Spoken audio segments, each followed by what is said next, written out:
5. Nahri. Don't fall asleep, little thief. We're landing soon. Nahri's eyelids were as heavy as a sack of dirhams, but she wasn't asleep. There was no way she could be, with only a scrap of fabric preventing her from plummeting to her death. She rolled over on the carpet, a chilly wind caressing her face as they flew. The dawn sky blushed at the approach of the sun, the dark of night giving way to light pinks and blues as the stars winked out. She stared at the sky. Exactly 1 week ago, she'd been looking at another dawn in Cairo, waiting for the Basha, unaware of how drastically her life was about to change. The djinn? No, the Deva, she corrected herself. Dara had a tendency to fly into a rage when she called him a djinn. Sat beside her, the smoky heat from his robe tickling her nose. His shoulders were slumped, and his emerald eyes were dim and focused on something in the distance. My captor looks particularly tired this morning. Nahri didn't blame him. It had been the most bizarre, challenging week of her life, and though Dada appeared to be softening toward her, she sensed they were both thoroughly exhausted. The haughty Deva warrior and scheming human thief were not the most natural of pairings. At times, Dada could be as chatty as a girlhood friend, asking 100 questions about her life, from her favorite color to what types of cloth they sold in the Cairo bazaars. Then, with little warning, he'd turn sullen and hostile, perhaps disgusted to find himself enjoying a conversation with a mixed blood. On Nahri's part, she was largely forced to check her own curiosity. Asking Dara anything about the magical world immediately put him in a bad mood. You can bother the djinn in Daevabad with all your questions. He'd dismiss her, returning to polishing his weapons. But he was wrong. She couldn't do that, because she was definitely not going to Daevabad. 1 week with Dada was enough for her to know there was no way she was trapping herself in a city filled with more ill-tempered djinn. She would be better off on her own. Surely she could find a way to avoid the Ifrit. They couldn't possibly search the entire human world, and there was no way in hell she'd ever perform a czar again. And so, eager to escape, she'd kept an eye out for an opportunity. But there'd been nowhere to flee in the vast, unbroken monolith of desert they traveled. All moonlit sands by night and shady oases by day. Yet as she sat up now and caught a glimpse of the ground below, hope bloomed in her chest. The sun had broken across the horizon to illuminate a changed landscape. Instead of desert, limestone hills melted into a wide, dark river that twisted southeast as far as the eye could see. White clusters of buildings and cooking fires hugged its banks. The arid plains directly below were rocky, broken up by scrub and slender conical trees. She scanned the ground, growing alert. Where are we? Hierapolis. Where? She and Dara might speak the same language, but they were centuries apart in geography. He knew everything by a different name. Rivers, cities, even the stars in the sky. The words he used were entirely unknown, and the stories he told to describe such places even more bizarre. Hierapolis. The carpet swept toward the ground, Dara directing it with one hand. It has been too long since I've been back. When I was young, Hierapolis was home to a very spiritual people, very devoted to their rituals, though I suppose anyone would be devoted, considering they worshipped phalluses and fish and preferred orgies to prayer. He sighed, his eyes creasing in pleasure. Humans can be so delightfully inventive. I thought you hated humans. Not at all. Humans in their world, and my people in ours. That is the best way of things, he said firmly. It is when we cross that trouble arises. Nahri rolled her eyes, knowing he believed her to be the result of such a crossing. What river is that? The Ufratu. Ufratu. She rolled the word in her mind. Ufratu. El Furat. That's the Euphrates? She was stunned. They were much farther east than she expected. Dara took her dismay the wrong way. Yes. Don't worry. It's too massive to cross here. Nahri frowned. What do you mean? We're flying over it anyway, aren't we? She would swear that he blushed, a hint of embarrassment in his bright eyes.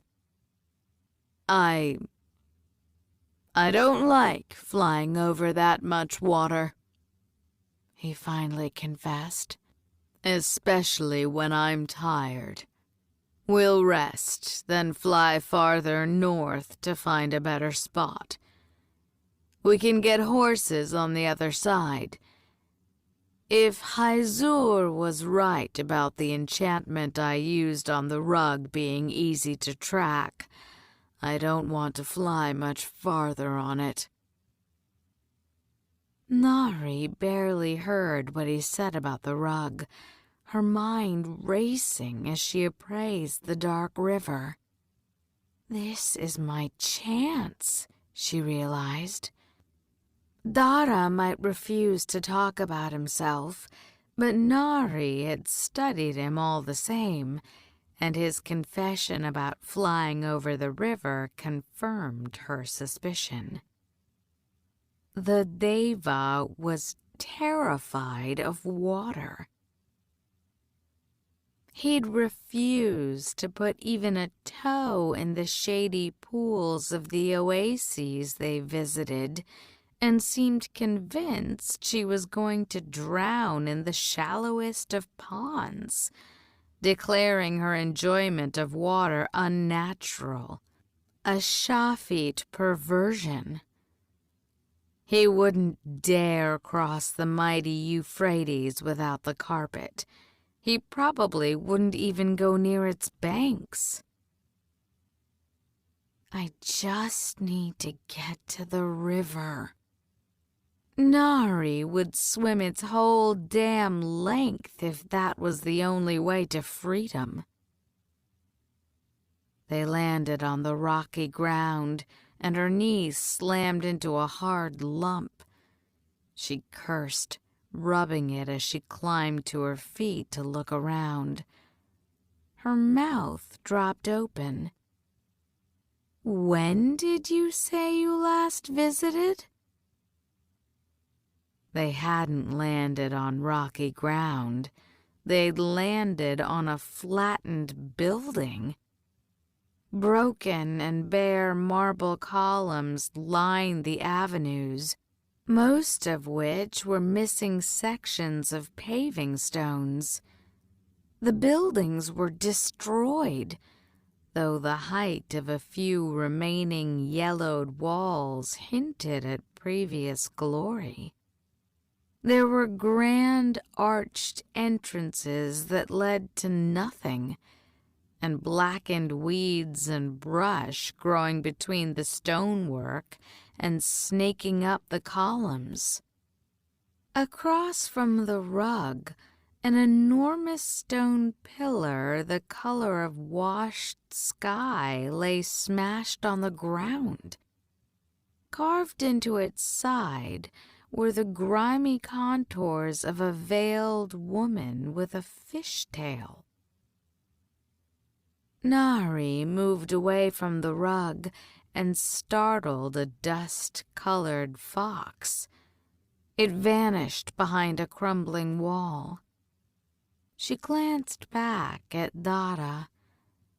He looked equally stunned, his green eyes wide with shock. He caught her glance and forced a small smile. "Well, it has been some time." "Some time?"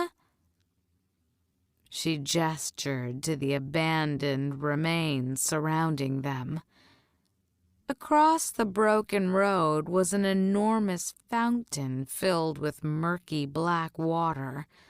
Foul scum stained the marble from where it had started to evaporate. It had to take centuries for a place to get like this. There were similar ruins in Egypt, and it was said that they belonged to an ancient race of sun worshippers who lived and died before the holy books were even written. She shivered. "How old are you?" Dada gave her an annoyed look. "It's not your concern." He shook the carpet out with more force than necessary, rolled it up, and then threw it over one shoulder before stalking off into the largest of the ruined buildings. Voluptuous fishwomen were carved around the entrance. Perhaps it was one of the temples where people had worshipped. Nahri followed. She needed that rug. "Where are you going?"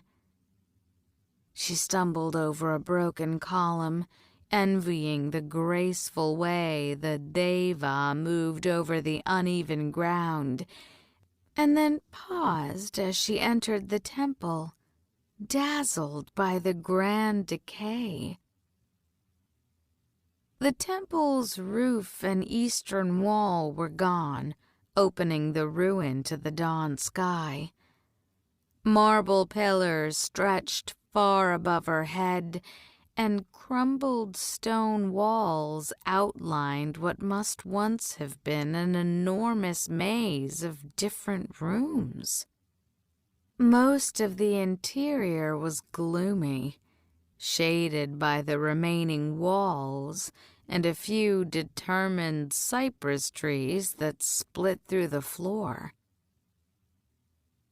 To her left was a tall stone dais. 3 statues were poised on top, another fishwoman, as well as a stately female riding a lion, and a man wearing a loincloth and holding a discus. All were stunning, their muscled figures and regal poise entrancing. The pleats in their stone garments looked so real that she was tempted to touch them. But glancing around, she saw that Dara had vanished, his footsteps silent in the grand ruin.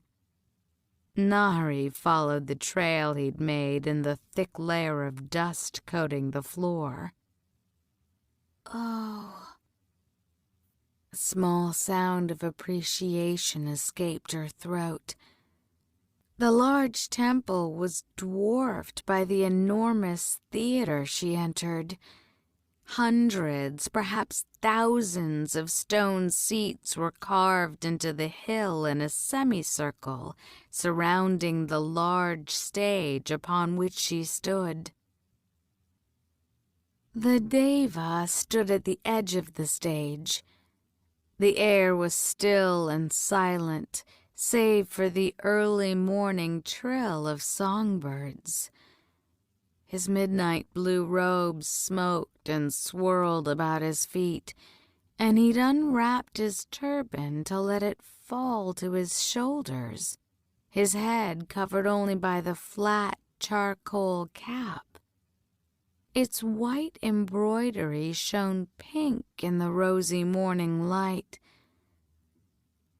He looks like he belongs here, she thought, like a ghost forgotten in time, searching for its long-dead companions.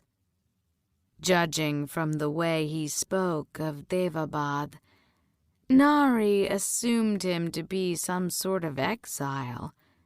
He probably missed his people. She shook her head. She didn't intend to let a flash of sympathy convince her to keep playing companion to a lonely Deva. Dara? I saw a play here once with my father, he reminisced. I was young. Probably my first tour of the human world. He studied the stage. They had actors waving brilliant blue silks to represent the ocean. I thought it magical. I'm sure it was lovely. Can I have the carpet? He glanced back. What? The carpet. You sleep on it every day. She let a note of complaint slip into her voice. It's my turn. So share with me. He nodded at the temple. We'll find a place in the shade. She felt her cheeks grow slightly hot. I'm not sleeping alongside you in some temple dedicated to fish orgies. He rolled his eyes and dropped the rug. It landed hard on the ground, sending up a cloud of dust. Do as you wish. I intend to. Nahri waited until he had stalked back into the temple before dragging the carpet to the far end of the stage. She pushed it off and flinched at the heavy thump, half expecting the Deva to run out and tell her to hush. But the theater stayed empty. She knelt on the rug. Though the river was a long, hot walk away, she didn't want to leave until she was certain Dara was fast asleep. It didn't usually take long. The comment about flying over the river wasn't the first time he'd mentioned becoming exhausted by magic. Nahri supposed it was a type of labor like any other. She reviewed her supplies. It wasn't much. Besides the clothes on her back and a sack she'd made from the remains of her abaya, she had the water skin and a tin of manna, stale-tasting crackers Dara had given her that landed in her stomach like weights. The water and manna might keep her fed, but they wouldn't put a roof over her head. It doesn't matter. I might not get another opportunity like this. Pushing away her doubts, she tied the bag closed and rewrapped her headscarf. Then she picked up some kindling and crept back into the temple. She followed the smell of smoke until she found the Deva. As usual, Dara had lit a small fire, letting it burn beside him as he slept. Though she never asked why, it obviously wasn't for warmth during the hot desert days. The presence of the flames seemed to comfort him. He was fast asleep under the shadow of a crumbling arch. For the first time since they'd met, he'd taken off his robe and was using it as a pillow. Underneath, he wore a sleeveless tunic the color of unripe olives and loose, bone-colored pants. His dagger was tucked into a wide black belt tied tight around his waist, and his bow, quiver of arrows, and scimitar were between his body and the wall. His right hand rested on the weapons. Nahri's gaze lingered on the side of his chest, rising and falling in sleep. Something stirred low in her belly. She ignored it and lit her kindling. His fire flared, and in the improved light, she noticed the black tattoos covering his arms, bizarre geometrical shapes, as if a calligrapher had gone mad on his skin. The largest mark was a slender ladder-like structure, with what looked like hundreds of meticulously drawn, unsupported rungs, snaking out from his left palm and twisting up his arm to disappear under his tunic. And I thought the tattoo on his face was strange. As she followed the lines, the light illuminated something else as well. His ring. Nahri stilled. The emerald winked in the firelight as if greeting her, tempting her. His left hand rested lightly on his stomach. Nahri stared at the ring, transfixed. It had to be worth a fortune, and yet didn't even look snug on his finger. I could take it, she realized. I've taken jewelry off people while they were awake. The kindling grew warm in her hand, the fire burning uncomfortably close. No, it wasn't worth the risk. She gave the Deva one last glance as she left. She could not help but feeling a pang of regret. She knew Dara represented the best chance to learn about her origins, about her family and her abilities, about, well, everything. But it wasn't worth her freedom. Nahri returned to the theater. She dropped the kindling on the carpet.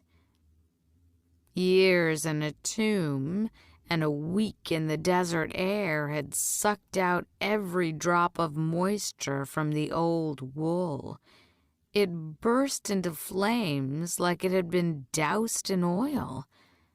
She coughed, waving smoke away from her face. By the time Dara woke, it would be nothing but ash. He'd have to go after her on foot, and she'd have half a day's start.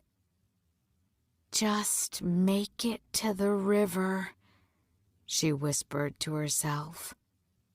She picked up her bag and started climbing the stairs that led out of the theater.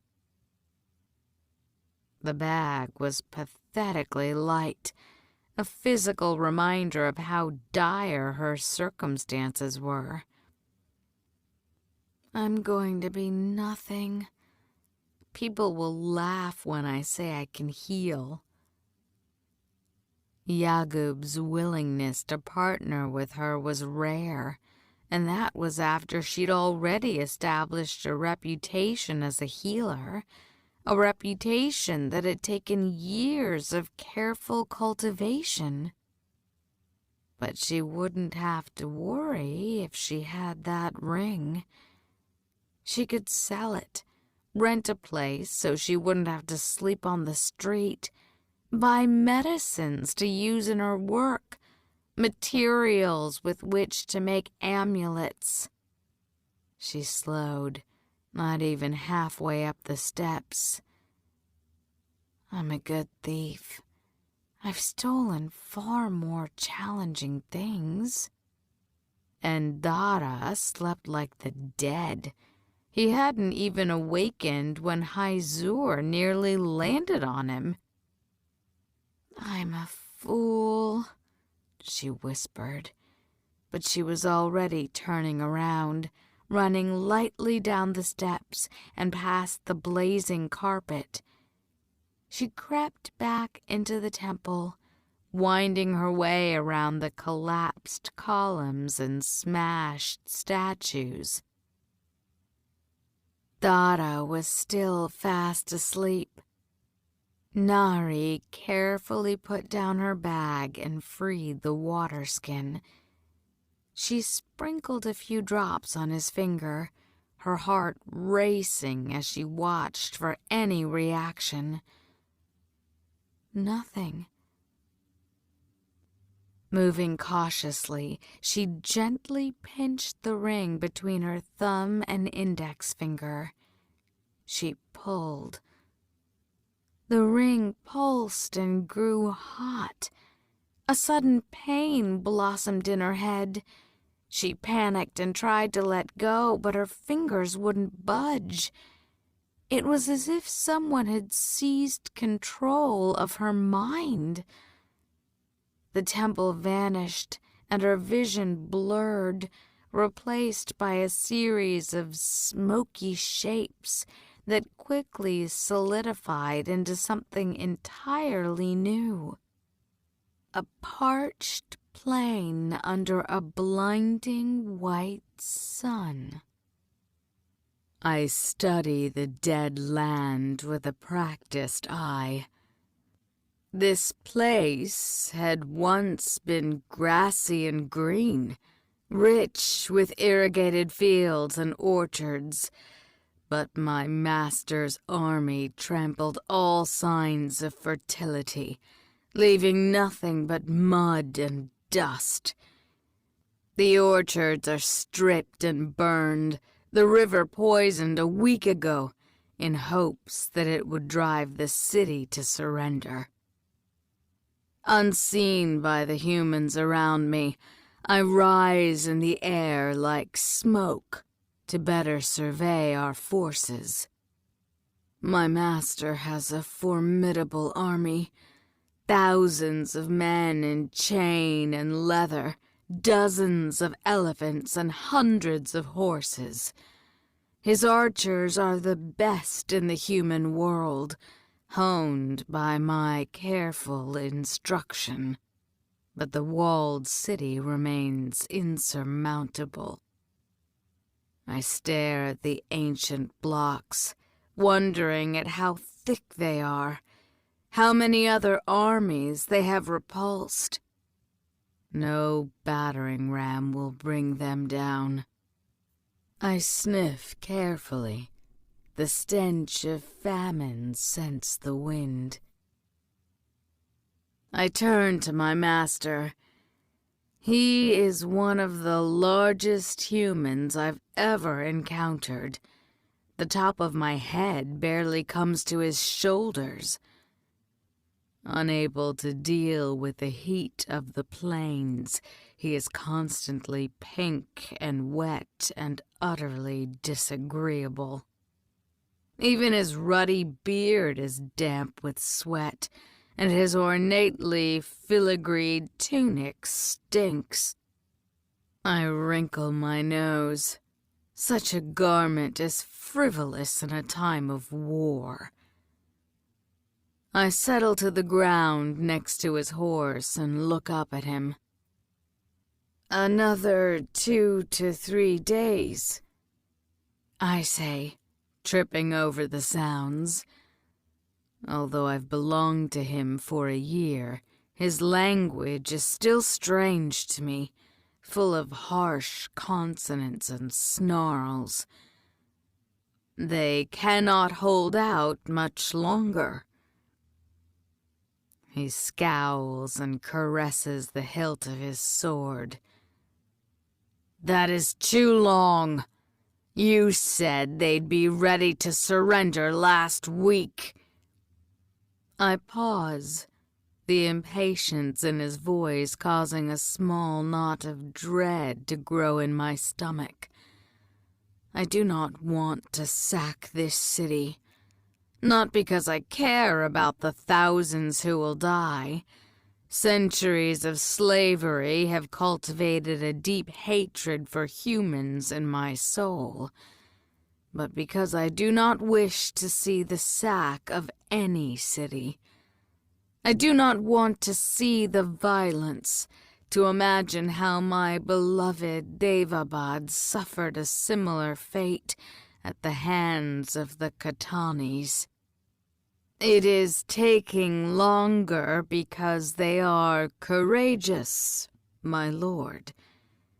Such a thing should be admired. My master doesn't seem to hear me, so I continue. You'll earn a more lasting peace by negotiating. My master takes a deep breath. "Was I not clear?" he snaps, leaning down his saddle to glare at me. His face is scarred from the pox. "I didn't buy you for advice, slave. I wish for you to give me my victory. I wish for this city. I wish to see my cousin on his knees before me." Admonished, I lower my head. His wishes settle heavily on my shoulders, wrapping around my limbs. Energy surges through my fingers. There is no fighting it. I learned this long ago. Yes, master. I raise my hands and focus my attention on the wall. The ground begins to tremble. His horse shies away, and a few men cry out in alarm. In the distance, the wall groans, the ancient stones protesting my magic. Tiny figures race along the top, fleeing their posts. I close my hands into fists, and the wall collapses as though made of sand. A roar runs through my master's army. Humans, Their very blood dances at the prospect of brutalizing their own kind. "No," Nahri gasped, a tiny voice crying out in her mind. "This isn't me. This isn't real." But the voice was drowned out by the screams of the next vision. We are inside the city. I fly alongside my master's horse through bloody streets thick with corpses. His soldiers torch the shops and narrow homes, cutting through any inhabitants foolish enough to cross them. A burning man crashes to the ground beside me, thrown from a balcony, and a young girl shrieks as two soldiers pull her from an overturned cart. Bonded by the wish I can't leave my master's side, I wade through gore with a sword in each hand, killing any who approach. As we grow closer to the castle, the attackers are too numerous for my blades. I toss the weapons away, and the slave curse sweeps through me as I burn an entire group with a single glance. Their screams rise through the air, horrendous, animal-like groans. Before I know it, we are in the castle, and then in a bedchamber. The room is opulent and smells strongly of cedar wood, the scent bringing tears to my eyes. It was what my Deva tribe burned to honor the Creator and his blessed Nahids. But I cannot honor anyone in my defiled condition. Instead, I tear through the guards. Their blood spatters the silk wall coverings. A balding man cowers in one corner. I can smell his released bowels. A fierce-eyed woman throws herself in front of him, a knife in her hand. I break her neck as I toss her aside, and then grab the sobbing man, forcing him to his knees before my master. "Your cousin, my lord." My master smiles, and the weight of the wish lifts from my shoulders. Exhausted by magic and nauseated by the smell of so much human blood, I fall to my own knees. My ring blazes, illuminating the black slave record branded into my skin. I fix my gaze on my master, surrounded by the carnage he ordered, watching as he mocks his cousin's hysterics. Hate surges in my heart. I will see you dead, human, I swear. I will see your life reduced to a mere mark on my arm.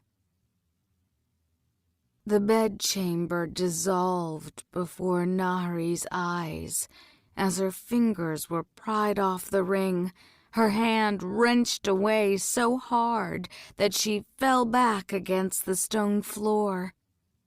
Her mind spun as she desperately tried to make sense of what had just happened. The answer loomed over her, still clutching her wrist. If anything, Dara looked more shocked to find himself awakened in such a manner. He glanced at his hand, his fingers still gripping her wrist. His ring blazed with light, mirroring the emerald brightness of his eyes. He let out a startled cry. "No!" His eyes went wide with panic, and he dropped her wrist, backing away. His entire body was shaking. "What did you do?" he shrieked, holding his hand out like he expected the ring to explode. Dara. The man in her vision had been Dara. And what she had seen, were those his memories? They seemed too real to have been his dreams. Nahri forced herself to meet his gaze. "Dara?" She tried to keep her voice gentle. The Deva was pale with fright, his eyes wild. "Please, just calm down." He'd backed away without any of his weapons. She resisted the urge to look at them, fearing he would notice. "I didn't..." The Deva seemed to read her mind, lunging for his weapons at the same time she did. He was faster, but Nahri was closer. She grabbed his sword and jumped back as he lunged at her with the dagger. "Don't!" She raised the sword, her hands trembling as she gripped it tight. Dara drew back with a hiss that bared his teeth. Nahri panicked. There was no way she could outrun him, no way she could outfight him. The Deva looked like he'd gone mad. She half expected him to start frothing at the mouth. The visions flashed through her mind again. Bodies ripped apart, men burned to death, and Dara had done it all. No, there had to be some explanation. And then she remembered. Master. He had called that man his master.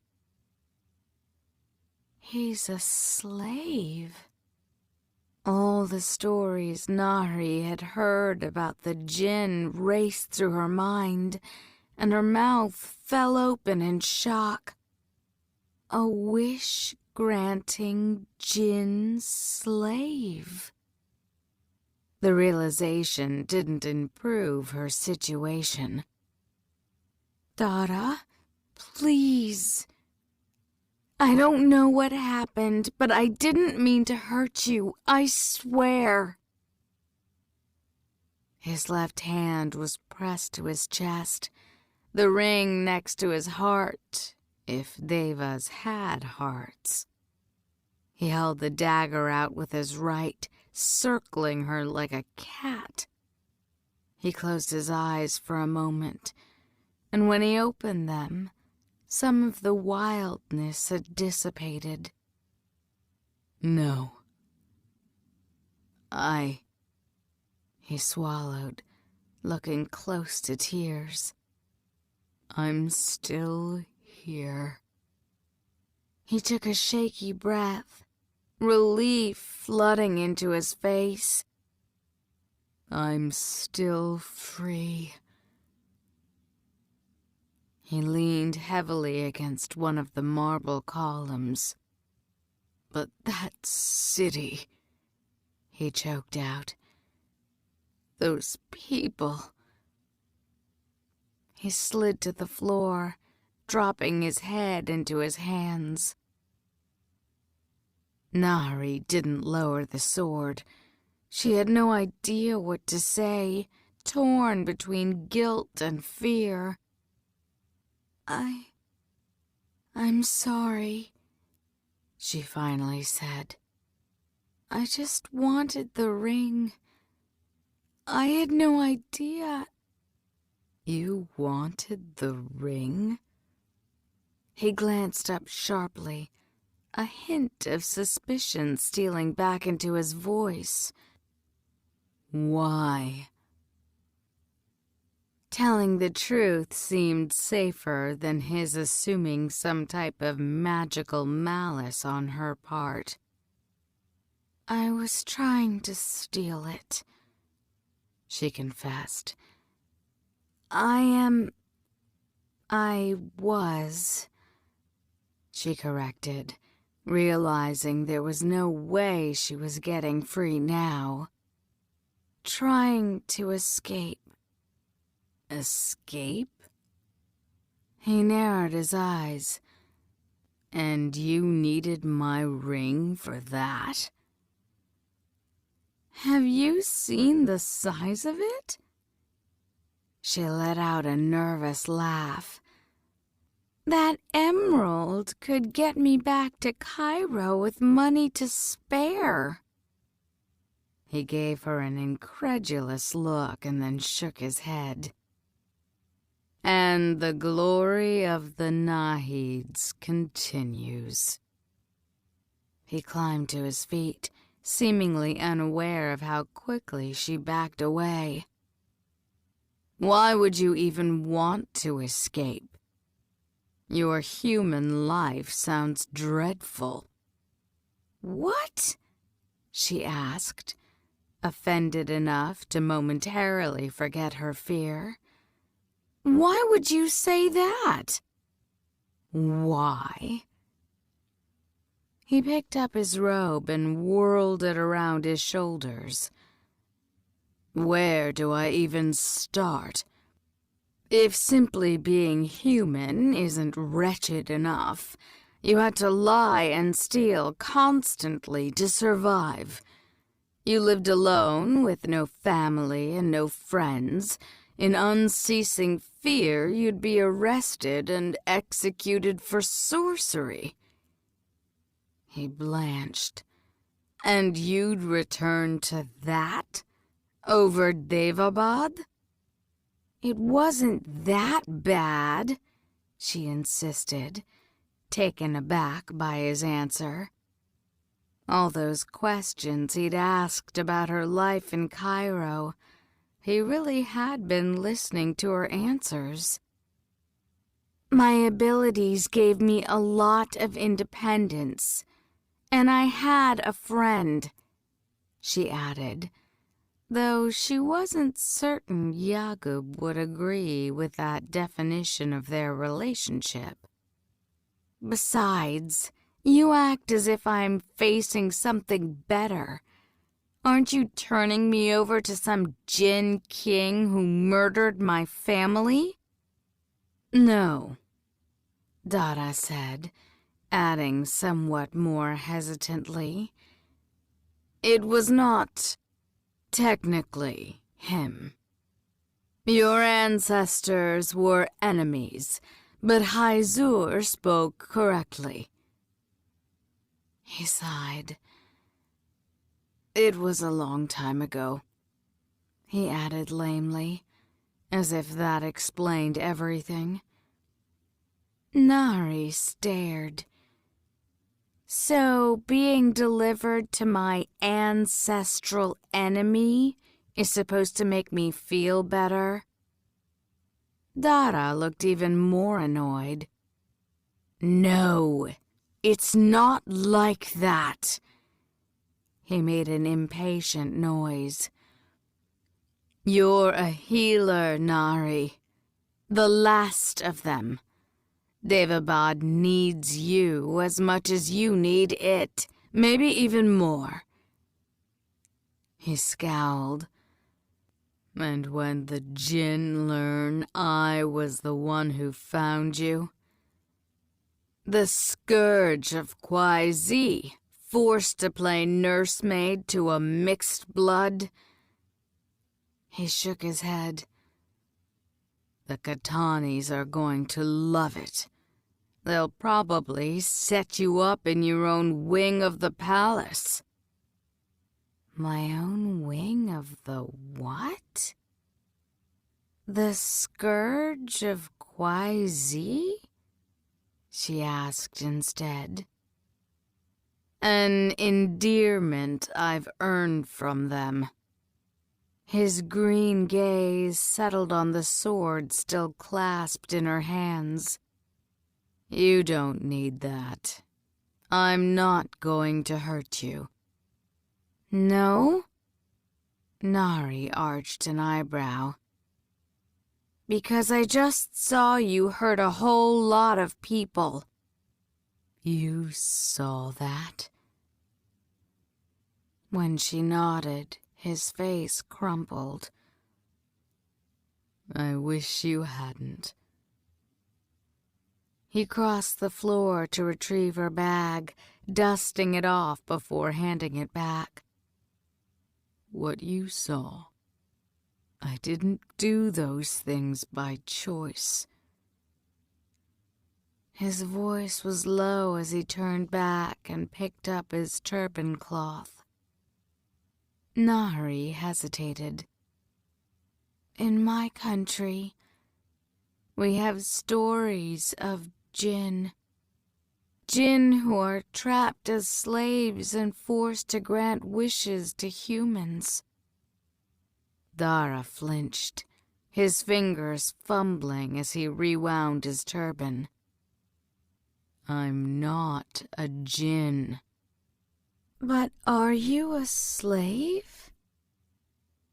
He said nothing, and her temper flashed. "Forget it," she snapped. "I don't know why I bothered to ask. You never answer my questions. You let me panic over this Katani king for an entire week just because you couldn't bother to—" "Not anymore." His reply was a whisper, a fragile thing that hung in the air, the first real truth he'd offered her. He turned around. Old grief was etched in his face. "I'm not a slave anymore." Before Nahri could respond, the ground trembled beneath her feet. A nearby pillar cracked as a second rumble, far stronger, rocked the temple. Dara swore, snatched up his weapons, and grabbed her hand. "Come on." They raced through the temple and out onto the open stage, narrowly avoiding a falling column.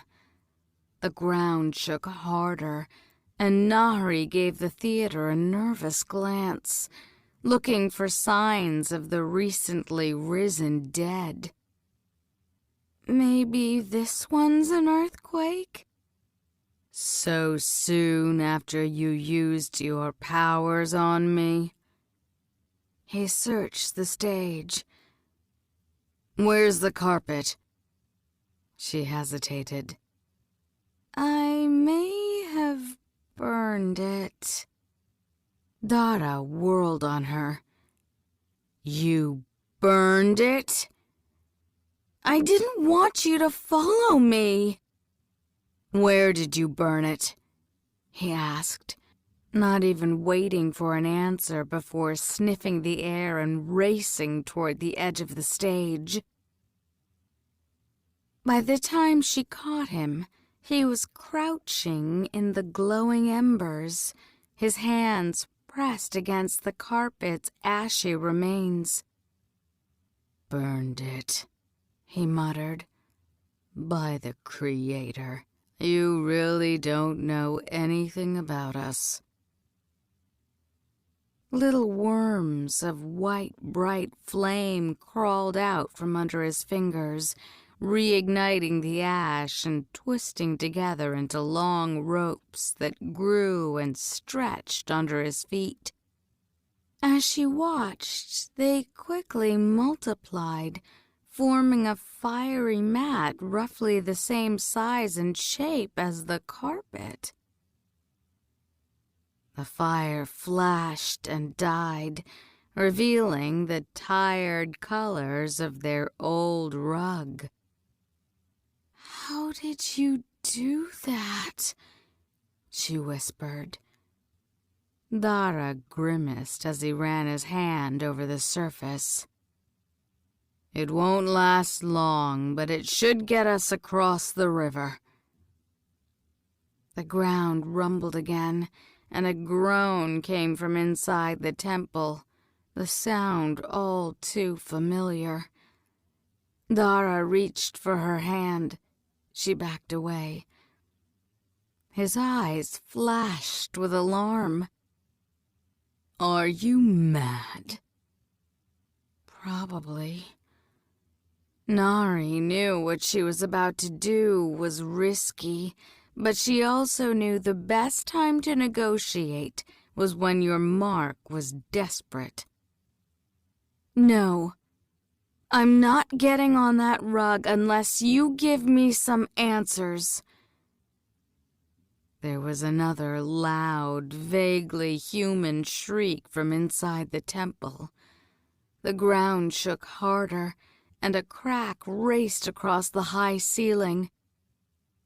"You want answers now? Why? So you'll be better informed when the ghouls devour you?" Dara snatched for her ankle, but she danced back. "Nahri, please. You can ask me whatever you want once we're gone, I swear." But she wasn't convinced. What was to stop him from changing his mind as soon as they were safe? Then it came to her. "Tell me your name, and I'll go with you," she offered. "Your real name." He had told her there was power in names. It wasn't much, but it was something. "My name doesn't..." Nahri took a deliberate step toward the temple, and panic lit his face. "No, stop." "Then tell me your name," Nahri shouted, her own fear getting the better of her. She was used to bluffing, but not with the threat of being eaten by the risen dead looming. "And be quick about it." "Daevabad." The Deva pulled himself onto the stage.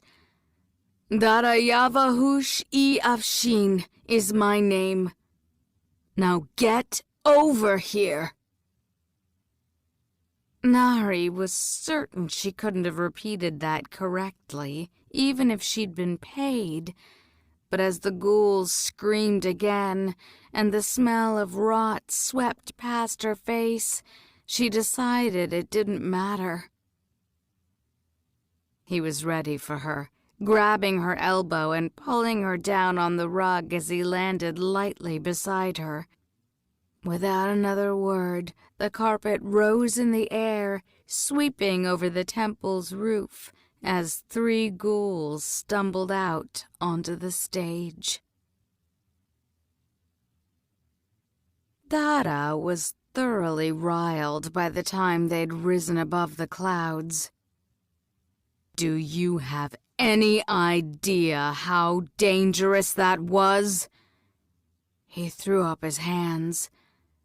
"Not only did you try to destroy our only method of escaping the Ifrit, you were ready to risk your life just to—" "Oh, get over it," she said, dismissing him. "You're the one who drove me to such straits. Afshin Daryevu.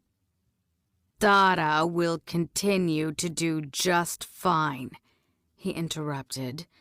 "You needn't mangle my proper name." A goblet appeared in his hand, filled with the familiar dark of date wine. He took a long sip. "You can call me a damned djinn again if you promise not to go running after ghouls." "Such affection for the shafit thief?" She raised an eyebrow. You weren't so fond of me a week ago. He grumbled. I can change my mind, can't I? A blush stole into his cheeks. Your company is not entirely displeasing. He sounded deeply disappointed in himself. Nahri rolled her eyes. Well, it's time your company became a lot more informative. You promised to answer my questions. He glanced around, gesturing to the clouds. Right now? Are you busy with something else? Dara exhaled. Fine. Go on then. What's a deva? He sighed. I already told you this. We're djinn. We just have the decency to call ourselves by our true name. That explains nothing. He scowled. We're souled beings like humans, but we were created from fire, not earth. A delicate tendril of orange flame snaked around his right hand and twisted through his fingers. All the elements, earth, fire, water, air, have their own creatures. Nahri thought of Haizur. The Peris are creatures of the air? An astonishing deduction. She shot him a dirty look. He had a better attitude than you. Yes, he's extraordinarily gentle for a being who could rearrange the landscape below us and kill every life form for miles with a single sweep of his wings. Nahri felt the blood drain from her face. Truly? When Dara nodded, she continued. Are there a lot of creatures like that? He gave her a somewhat wicked smile. Oh, yes, dozens. Rook birds, karkadan, shedu, things with sharp teeth and nasty temperaments. A zahak nearly ripped me in two once.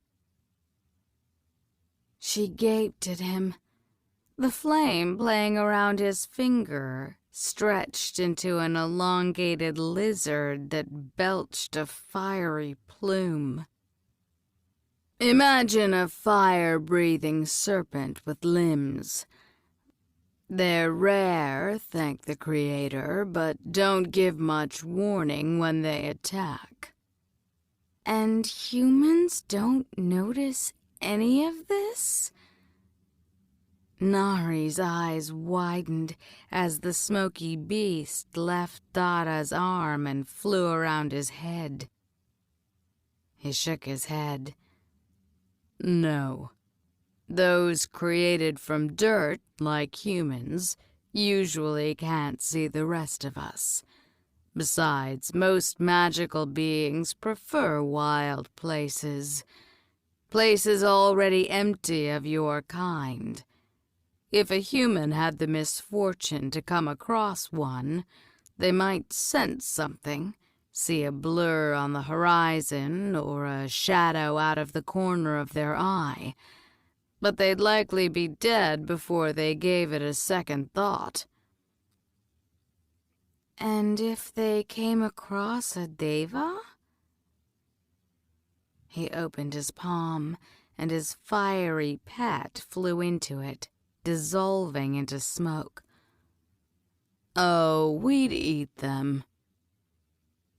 At the alarm in her face, he laughed and took another sip of wine.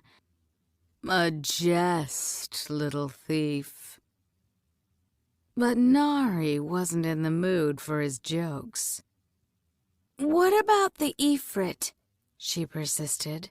"What are they?" The amusement vanished from his face. Devas. At least, they were once. "Devas?" she repeated in surprise. "Like you?" "No." He looked offended. "Not like me. Not at all." "Then like what?" She prodded his knee when he stayed silent. "You promised to—" I know. He removed his cap to rub his brow, running his fingers through his black hair. It was an entirely distracting motion. Nahri's eyes followed his hand, but she shut her wayward thoughts down, ignoring the flutter in her stomach. "You do know that if you have Nahid blood, you're likely going to live for a few centuries." Dara lay back on the carpet to recline on a propped wrist. "You should work on your patience. At this rate, it will take us a few centuries just to finish this conversation." That brought a wry smile to his face. "You have their wit, I'll admit to that." He snapped his fingers, and another goblet appeared in his hand. "Drink with me." Nahri gave the goblet a suspicious sniff. It smelled sweet, but she hesitated. She hadn't had a drop of wine in her life. Such a forbidden luxury was well beyond her means, and she wasn't sure how she'd react to alcohol. Drunks had always been easy pickings for a thief. "Rejecting hospitality is a grave offense among my people," Dara warned. Mostly to appease him, Nahri took a small sip. The wine was cloyingly sweet, more like a syrup than a liquid. "Is it truly?" "Not at all, but I'm tired of drinking alone." She opened her mouth to protest, irritated that she'd been so easily tricked. But the wine was already working, rolling down her throat and spreading a warm drowsiness throughout her body. She swayed, grabbing for the rug. Dara steadied her, his fingers hot on her wrist. "Careful." Nahri blinked, her vision swimming for another moment. "By the Most High, your people must get nothing done if you drink things like this." He shrugged. "A fair assessment of our race. But you wish to know of the Ifrit." "And why you think they want to kill me," she clarified. "Mostly that." "We'll get to that bit of bad luck later," he said lightly. "First, you must understand that the earliest Devas were true creatures of fire, formed and formless all at once, and very, very powerful." "More powerful than you are now?" "Far more. We could possess and imitate any creature, any object we desired, and our lives spanned eras. We were greater than Piris, maybe even greater than Marid." "Marid?" Water elementals, he replied. No one's seen one in millennia. They'd be like gods to your kind. But the Devas were at peace with all creatures. We stayed in our deserts, while the Pity and Madids kept to their realms of sky and water. But then humans were created. Dara twirled his goblet in his hand. My kind can be irrational, he confessed. Tempestuous. To see such weak creatures marching across our lands, building their filthy cities of dirt and blood over our sacred sands.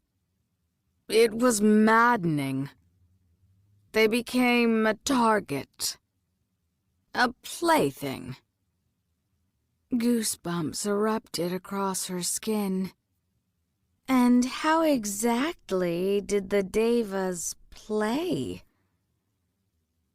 A flash of embarrassment swept his bright eyes.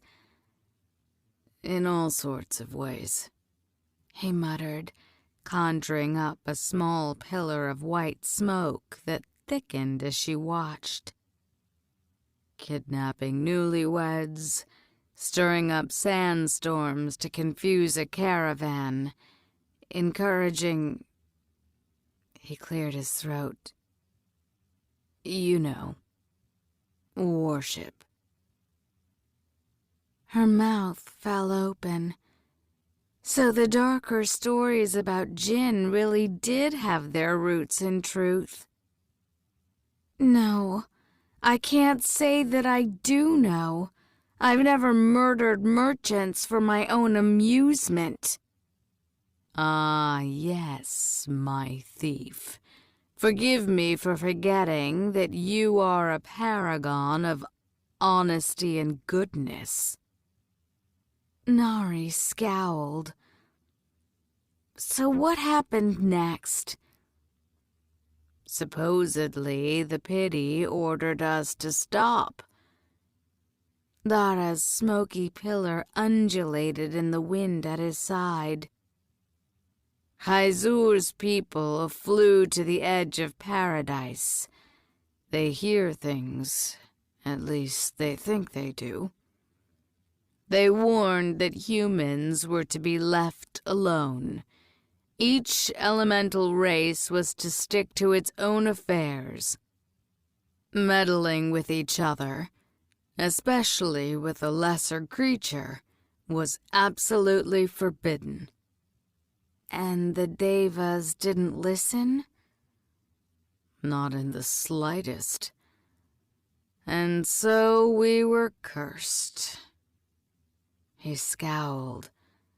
Or blessed, as the Jinn see it now. How?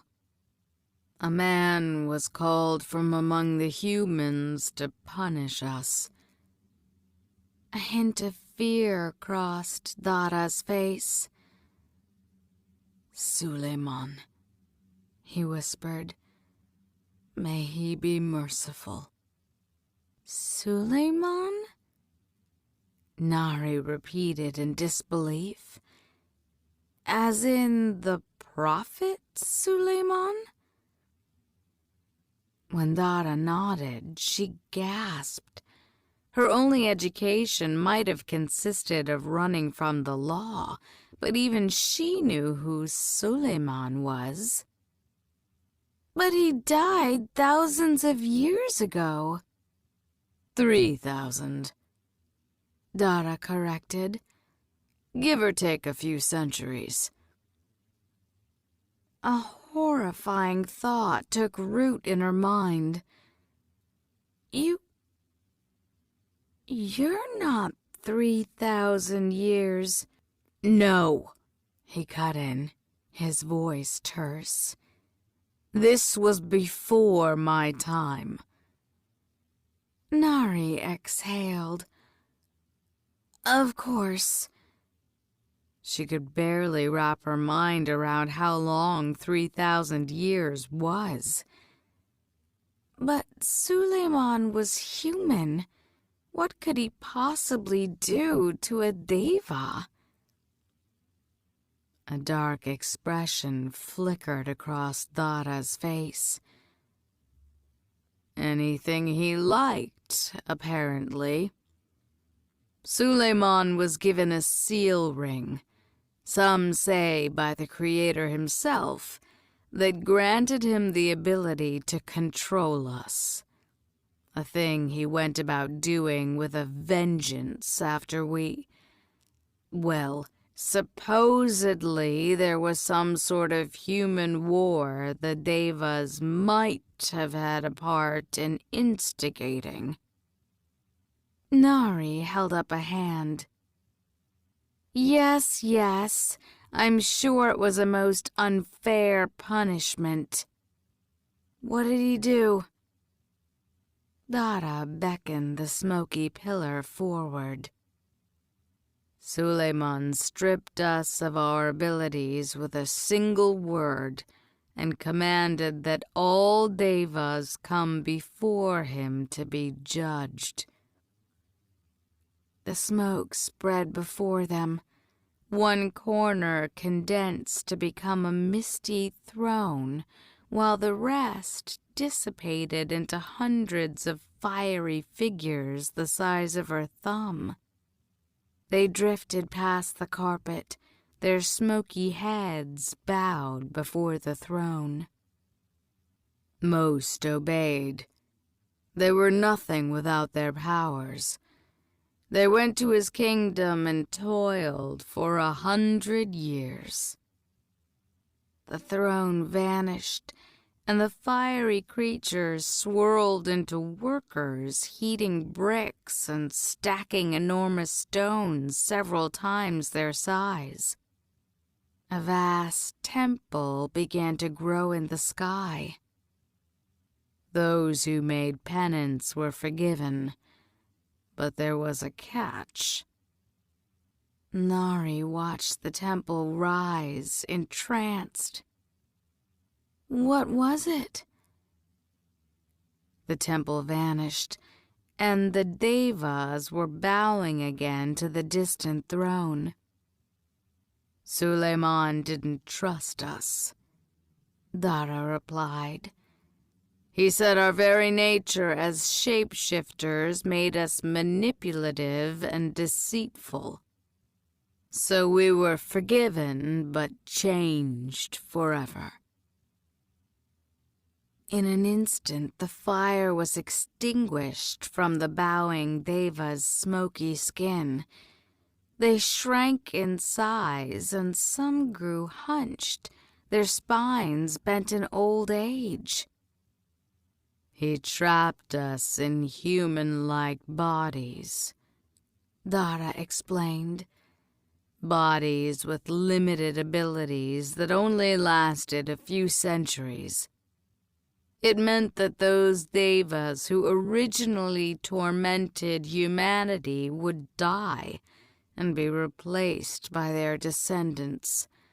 Descendants Suleiman believed would be less destructive. God forbid, Nahri cut in. Only living for a few centuries with magical abilities. What an awful fate. He ignored her sarcasm. It was too awful for some. Not all devas were willing to subject themselves to Suleiman's judgment in the first place. The familiar hate returned to his face. The Ifrit, she guessed. He nodded. The very same. The very same? She repeated. You mean they're still alive? Unfortunately, Suleiman bound them to their original deva bodies. but those bodies were meant to survive millennia. He gave her a dark look. I'm sure you can imagine what 3,000 years of seething resentment does to the mind. But Suleiman took their powers away, didn't he? How much of a threat can they be? Dara raised his brows. Did the thing that possessed your friend and ordered the dead to eat us seem powerless? He shook his head. The Ifrit have had millennia to test the boundaries of Suleiman's punishment and have risen to the task spectacularly. Many of my people believed they descended to hell itself, selling their souls to learn new magic. He twisted his ring again. And they're obsessed with revenge. They believe humanity a parasite and consider my kind to be the worst of traitors for submitting to Suleiman. Nahri shivered. So where do I fit in all this? I'm just some lowly mixed-blood shafit. Why are they bothering with me? I suspect it's whose blood, however little, you have in you that provoked their interest. These Nahids? The family of healers you mentioned? He nodded. A Nahid was Suleiman's vizier, and the only Deva he ever trusted. When the Deva's penance was complete, Suleiman not only gave Anahid healing abilities, he gave her his seal ring, and with it the ability to undo any magic, whether a harmless spell gone wrong or an Ifrit curse. Those abilities passed to her descendants, and the Nahids became the sworn enemies of the Ifrit. Even Nahid blood was poisonous to an Ifrit, more fatal than any blade. Nahri was suddenly very aware of how Dara was speaking of Nahids. Was poisonous? The Nahid family is no more, Dara said. The Ifrit spent centuries hunting them down and killed the last, a pair of siblings, about 20 years ago. Her heart skipped a beat.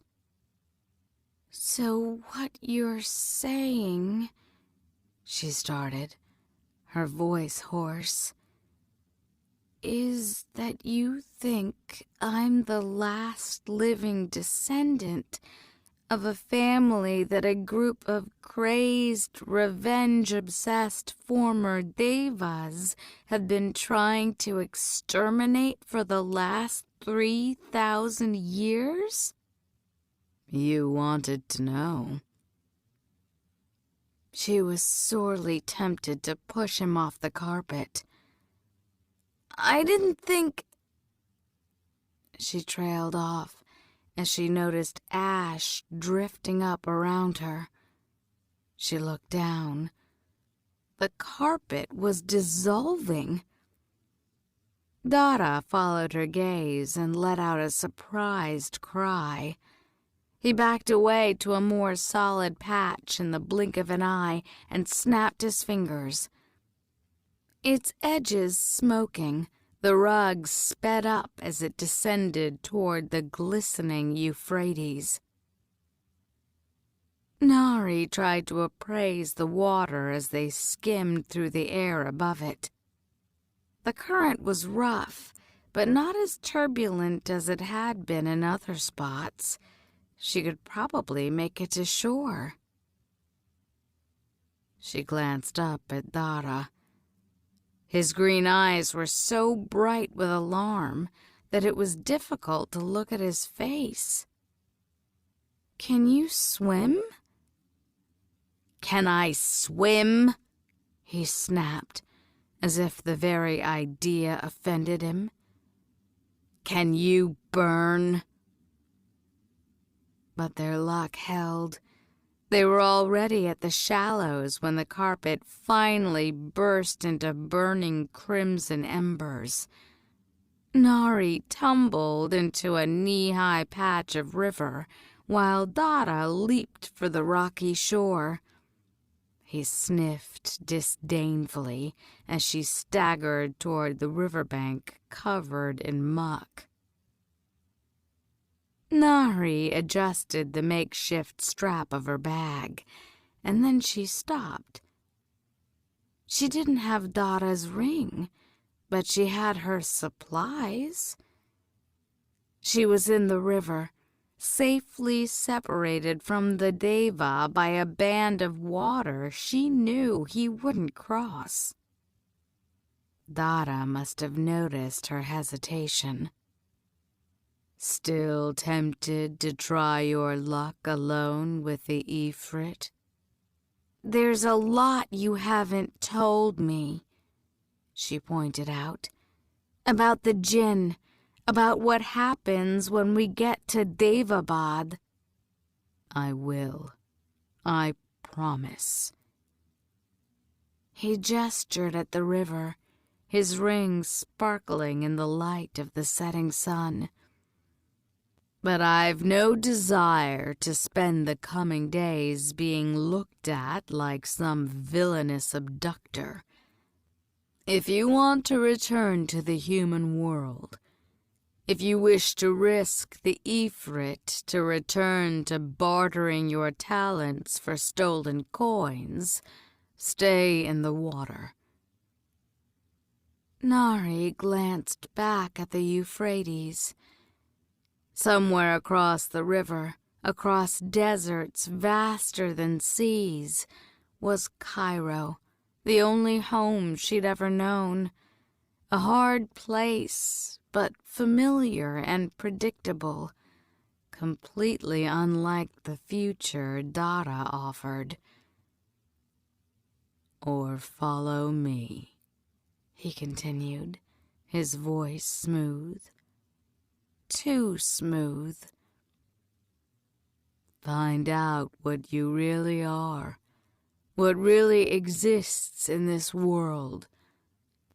Come to Daevabad, where even a drop of Nahid blood will bring you honor and wealth beyond your imagining. Your own infirmary, the knowledge of 1,000 previous healers at your fingertips. Respect." Dara offered his hand. Nahri knew she should be suspicious, but God, his words struck her heart. For how many years had she dreamed of Istanbul, of studying proper medicine with respected scholars, learning to read books instead of pretending to read palms. How often had she counted her savings in disappointment and put aside her hopes for a greater future? She took his hand. He pulled her free of the mud, his fingers scalding her own. "I'll cut your throat in your sleep if you're lying," she warned, and Dara grinned, looking delighted at the threat. "Besides, how are we supposed to get to Daevabad? We've lost the rug." The Deva nodded eastward. Set against the dark river and distant cliffs, Nahri could make out the bare brick lines of a large village. "You're the thief," he challenged. "You're going to steal us some horses."